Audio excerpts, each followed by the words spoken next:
Hey, this is Mark Moore, aka Tuxedo Mark, at various places on the internet. It's 4:43 p.m. according to the computer clock on Thursday, May 29, 2014. And I haven't recorded a new vlog in a while because my mom had vacation and she was home and I just didn't have an opportunity to record one. But anyway, I'm a bit late in reviewing this, but I want to address it before the big event. I just got this yesterday. It's Life with Archie number 35. Okay. I read this last night. Just going to go through it. As I've mentioned before, Life with Archie is like a double-sized comic book. Magazine officially, I guess. Showing two possible futures. Whether it's different timelines or different universes, I'm not sure. I don't know if they were ever specific about that. But, two possible futures. In the first one, Archie marries Veronica. In the second one, he marries Betty. But this is about the wedding of Jughead Jones. Actually, this pertains to only the Veronica story, because in the Betty story, he's already been married to Midge, and they're expecting their first baby. In the Veronica story, he's marrying Ethel. Yeah, okay. So we got these two stories. Now, these are all part 5. Both stories are part 5 of their respective storylines, and the series typically has done 6-part storylines. Okay? What's been going on in the Veronicaverse? There was this guy named Fred Mirth. He was a rival of Mr. Lodge, and he had caused devastation to the Riverdale economy by, employing a lot of people, having his money in all these different businesses. He has hands in everything. And then he just pulled out. He shut down his entire company and left with all the money. So Mr. Lodge, as well as Mayor Moose Mason, yes, really, Moose is the mayor, have been working together to try to, boost the economy and stuff like that. Archie's married to Veronica. Now, the thing is, Fred Mirth had framed Veronica for some, crimes and stuff. So she's having to deal with an upcoming trial and house arrest. What else has been going on in the Veronica story? Reggie and Betty have they're together, and they have a reality show called Betty Loves Reggie, I believe. Reggie fixes antique cars, but his business has been losing money. And Betty has a successful catering service. Kevin Keller, who was introduced a few years ago as the first openly gay character, he has married a guy named Clay Walker, who is a doctor a local doctor. And someone has been following Clay around town. Some mysterious, shadowy person. We don't know who it is. So that's basically what's been going on. Now, they always have little introductory text here, followed by a more detailed text regarding the major characters, about what's going on and what they have to deal with. Okay? Now, one thing that I've noticed in this story, by the way, it's called Another New Beginning, Part 5, Dearly Beloved. But what I've noticed, well, first of all, the story seems really rushed.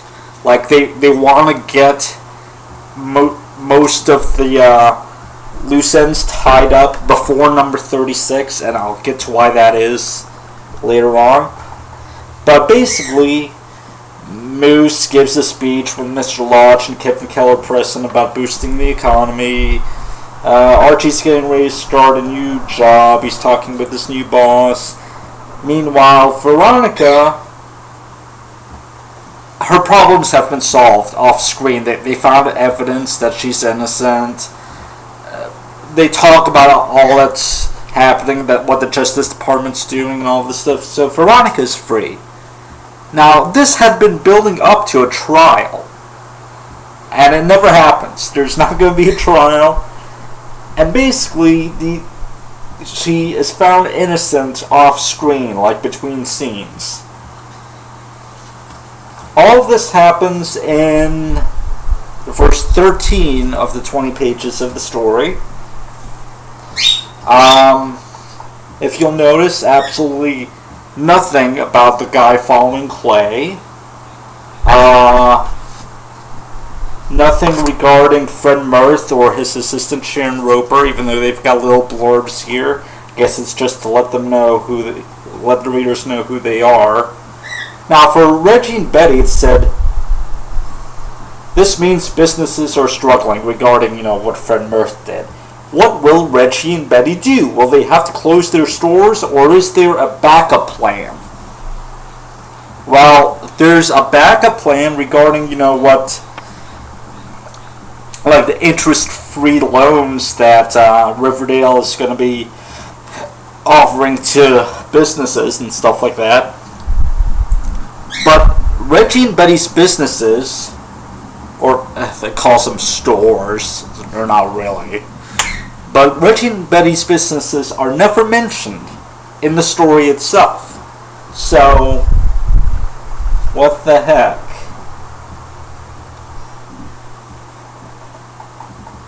Oh, and regarding Veronica, wait a minute, Veronica has some important news. What could it be?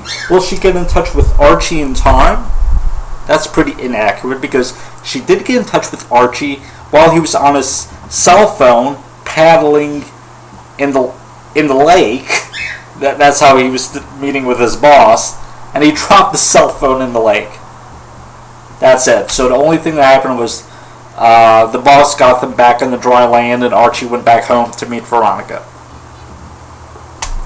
Yeah, this preview page is basically hyping stuff up that really doesn't need it. Anyway, the last 7 pages of the story are the wedding. It's taking place at Jughead's Chocolate Shop. Okay.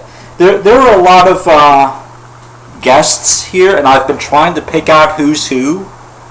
I can't figure out all of them, but here's something interesting. You know how in the Betty storyline, where Archie marries Betty, Cheryl Blossom has been battling breast cancer? Well, here she is in the Veronica verse. Cancer-free. Obviously, she never went through that ordeal.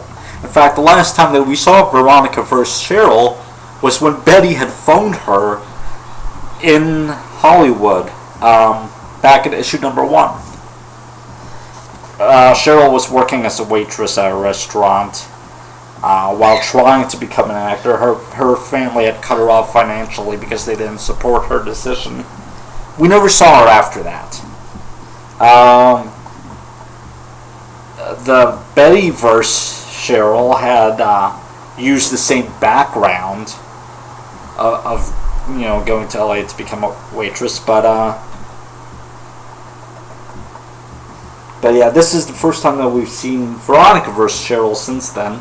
And, there's no indication of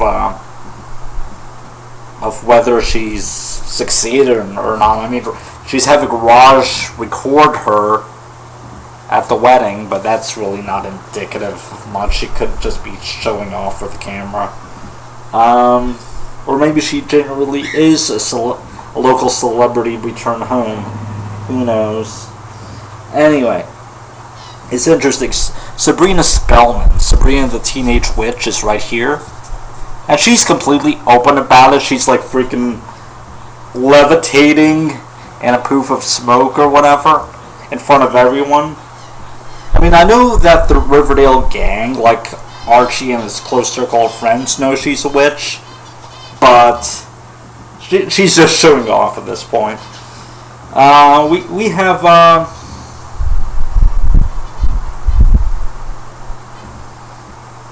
we've got where's last page, I think. Josie and Valerie of Josie and the Pussycats, like over here. No melody for whatever reason, unless, hang on, unless that's melody, like in the back here. Maybe? Who knows? It's not really clear. And I've been wondering who this girl is. She looks Asian to me, but Fernando Ruiz, the artist, said, "Whoops, I didn't mean to make her Asian," or something like that. So, who knows who she's supposed to be. We've got Jelly Bean Jones, Jughead's younger sister. She's been featured in the Bettyverse storyline, but I think this is the first time that we see Veronica versus Jelly Bean. But yeah, really neat. Oh, Miss Grundy, who died of cancer in the Bettyverse, is still alive in the Veronicaverse. That's neat. January McAndrews, back here. She's from the short-lived Jughead's Time Police series from the early 1990s. Guess Jughead's still in touch with her. I'm not going to go through every character here, but you get the idea. It's a nice story. Now for the Bettyverse. The entire thing, pretty much, not the entire thing, but a great deal of it is sitting around in like 2 different waiting rooms in a hospital waiting for the birth of Jughead's baby. Meanwhile, there's also this guy that was hired as a security guard at the Chow House 2. That's a business that like Archie, Jughead, and Ambrose Pips all like co-own or something. A guy from New York named Nick has been managing the place, and he hired this guy as a security guard. He seems to... he's very creepy. And he's talking like Kevin and Clay. Now, something regarding Mr. Weatherby. He had been married to Miss Grundy, but when she died, he met this new woman, Louise. Hang on.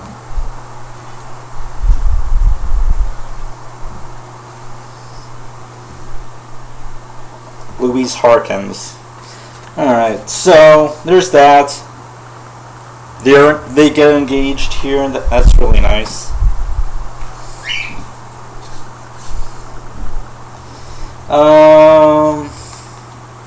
And at the end of the story, Archie had been seeing Bella Beasley. That's Miss Beasley's daughter. She's the new cafeteria lady at Riverdale High.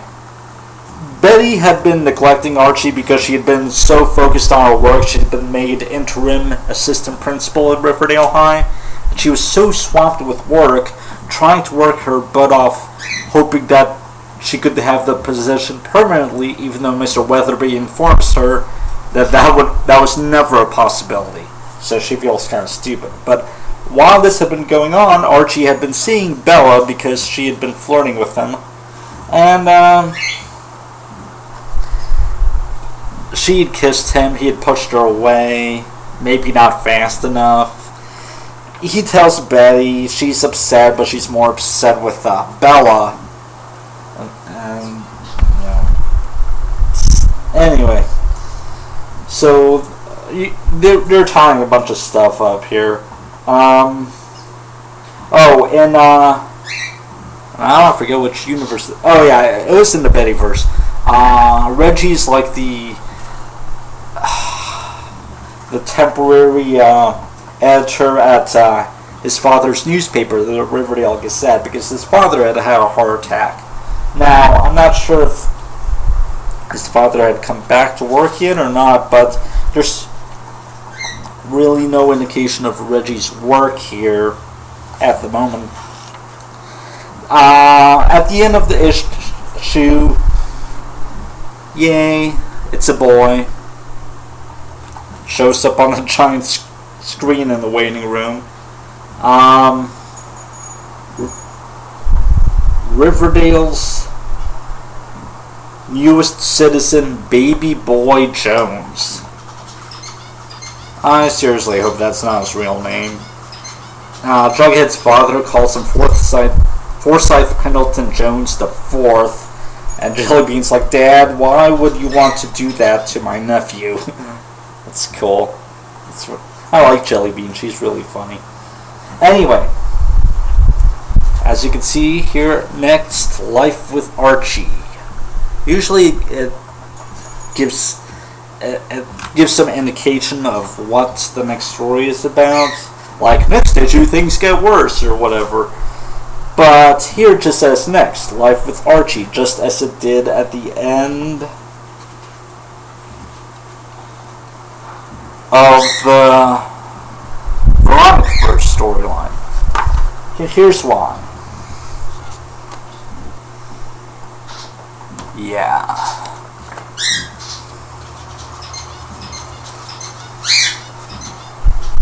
The death of Archie.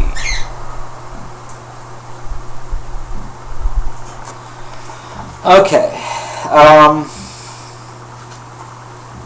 So good issue here. Felt kind of rushed.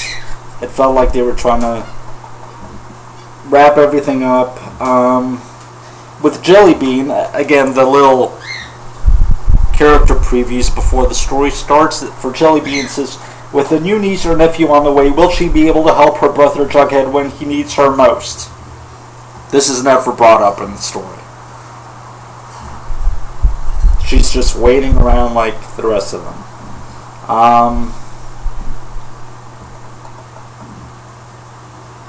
But yeah, so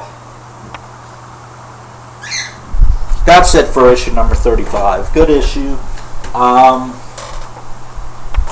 Now,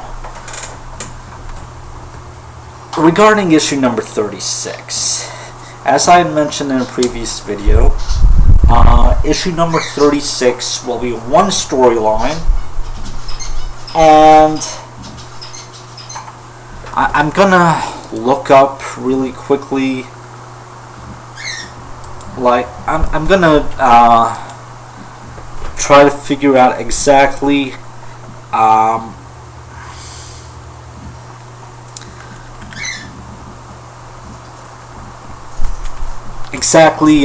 this is gonna be. Basically, Life with Archie number 36, Archie's going to die at some point in the story. And Life with Archie number 37, 36 comes out July 16th, 37 comes out July 23rd, number 37 will be like a 1 year later storyline. On the first anniversary of Archie's death, everyone's going to gather together and basically remember Archie.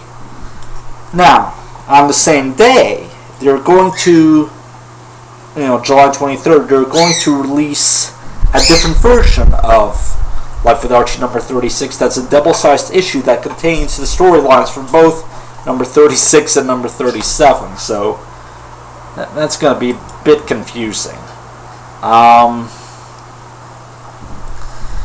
But from what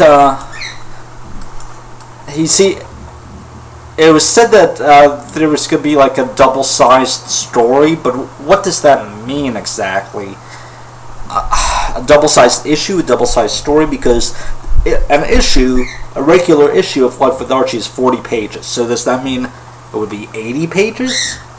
Or does that mean it's going to be one story that's going to be 40 pages long? I don't know. I don't have the answer to that. And Yeah, I'm not going to try to find the information. I don't know if I can or... Well, maybe I can. Hang on. But number 36 is going to take place.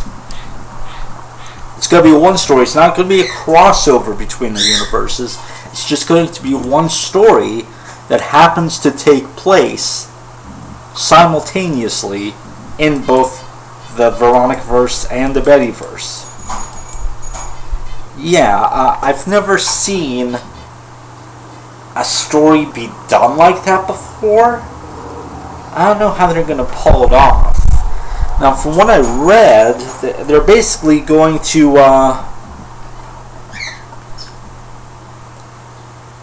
okay, number 36. Just that story by itself is going to be 48 pages.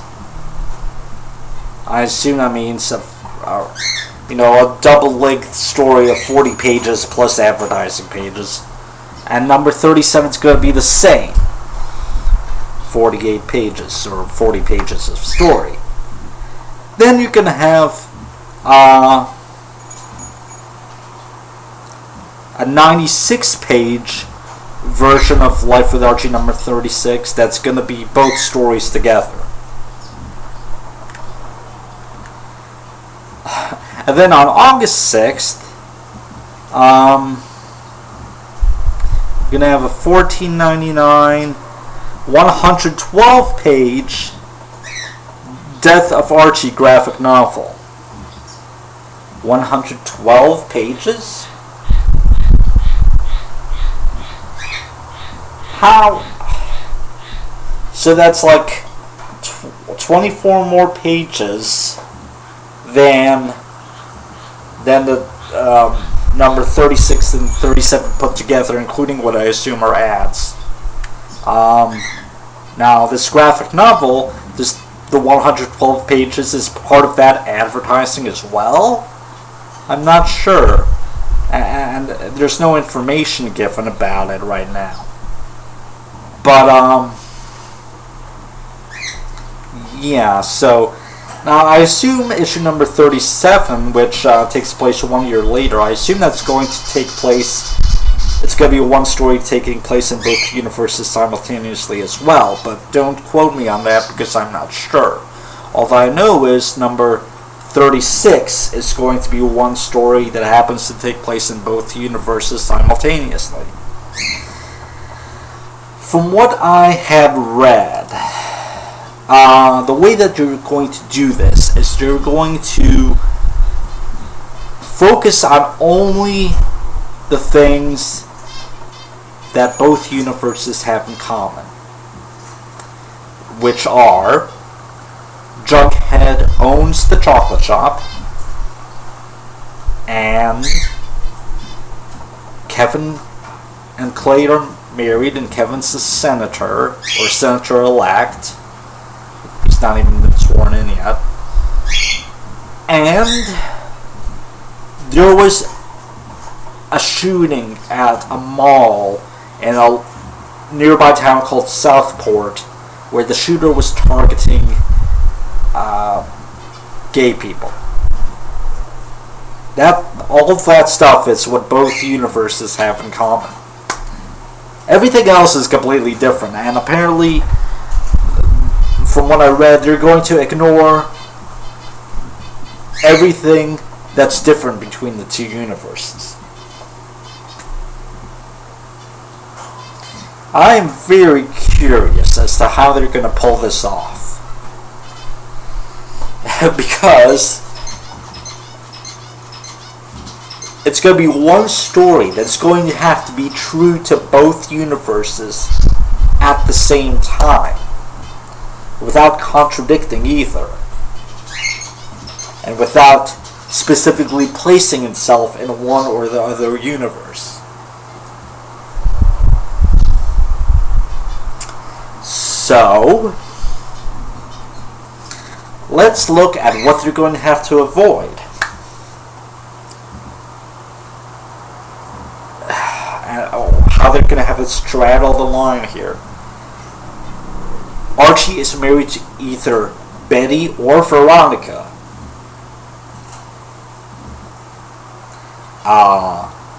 Reggie is dating either Betty or Veronica. Jughead is married to either Midge or Ethel. Jughead either has a child or doesn't have a child. Reggie is either a car repair mechanic or working as a reporter at the Riverdale Gazette. Moose Mason is either the mayor of Riverdale or about to become a police officer in training. Cheryl Blossom either has breast cancer or doesn't. She either has hair or doesn't.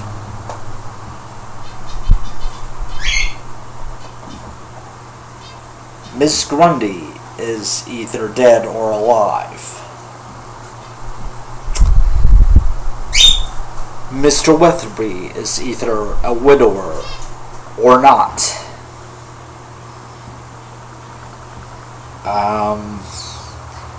Betty and Veronica are either widows or not.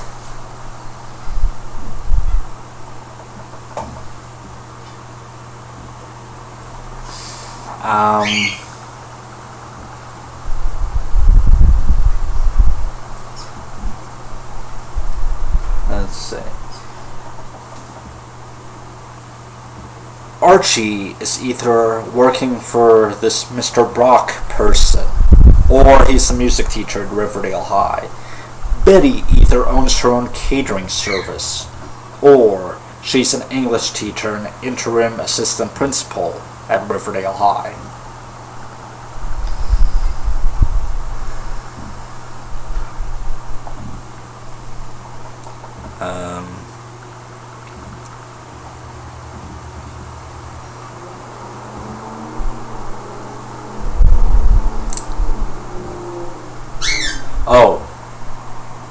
Dilton is either dating Ethel or not. He was dating Ethel in the Bettyverse. By the way, there's no mention of that in number 35. I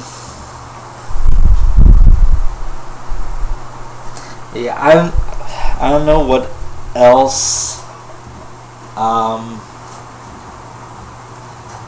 But I think those are some pretty large chunks of the storyline that they're going to have to avoid touching on, like, at all. They have to find a way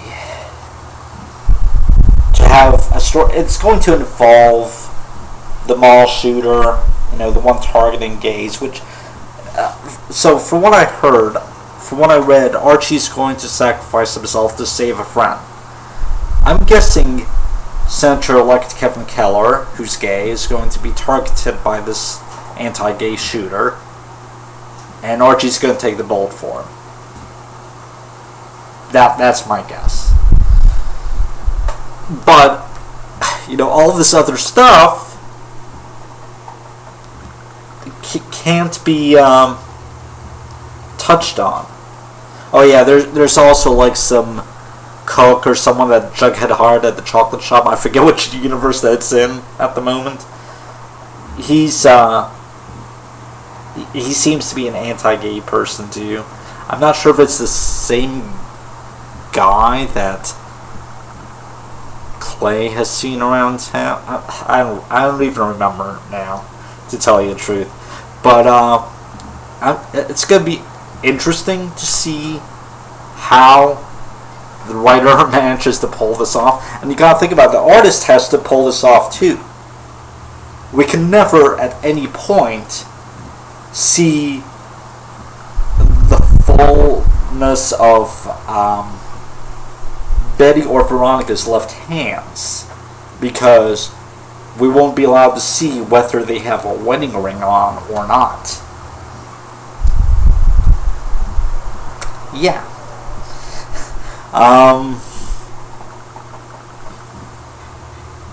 I don't know how they're gonna do it. Wow.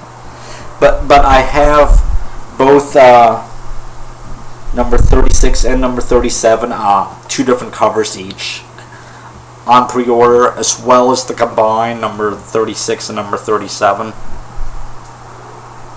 And I should pre-order the graphic novel as well. I don't know what's going to be added to it, but I'll be interested in checking it out.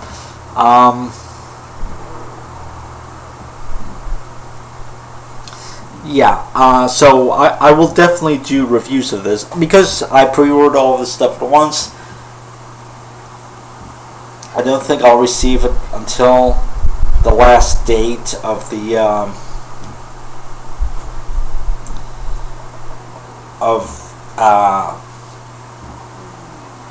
the latest, when the latest thing in my pre-order batch comes out. So that means July 23rd. But I'll definitely be reading it and sharing my thoughts about it on here. So that's it for now.